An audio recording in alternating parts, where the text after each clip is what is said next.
Good morning. I'm Deacon Jay, and today is Friday,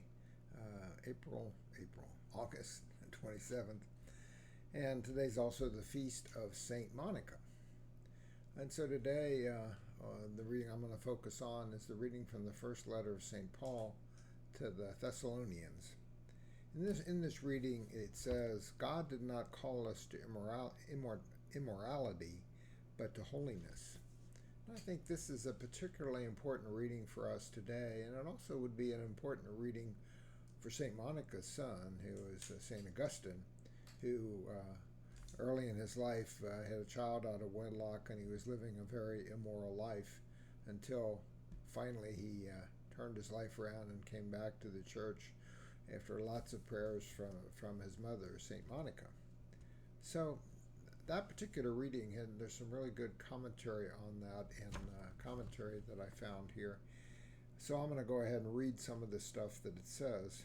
And this the beginning is from the Vatican II document Gaudium and Spes, which says, "Man is obliged to regard his body as good and to hold it in honor, since God has created it and will raise it up on the last day. His very dignity, therefore, requires that he should glorify God in his body and not allow it to serve the evil inclinations of its heart." So I think sometimes we forget that how good our bodies are, that they're actually made in the image and likeness of God, that we have that characteristic. So it's important that we remember that. And in this context of this reading, the word immorality, in St. Paul's time, that word would refer to any kind of sexual practice outside of marriage and not in accordance with the aims of marriage. And this text is saying that God calls us to exercise self-control in holiness and honor. That means that one's body and its functions should be used in the way God means them to be used. The Lord of life has entrusted to men and women the mission to preserve life and to transmit it in a manner keeping with human dignity. Man's sexuality and the faculty of reproduction wondrously surpass the endowments of lower forms of life.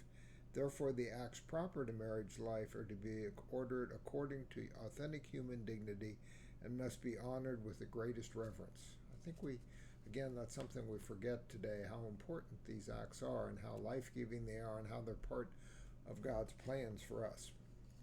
And I'll close with a quote here from St. Maria Escriva, which he says, "When I remind you now that Christians must keep perfect chastity, I'm referring to everyone, to the unmarried who must practice complete continence, and to those who are married who practice chastity by fulfilling the duties of their state of life.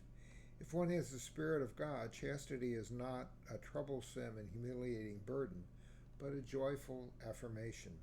Willpower, dominion, self-mastery do not come from the flesh or from instinct. They come from the will, especially if it's united to the will of God. In order to be chaste, we must subject our passions to reason, but for a noble motive, namely the promises of life." So that was a quote from St. Maria Escriva. And I think a lot of that we kind of forget today as we just decide we're going to do our own thing and we don't use our sexuality in the manner that God intended it to be used. So have a great day today, and hopefully we'll see you tomorrow.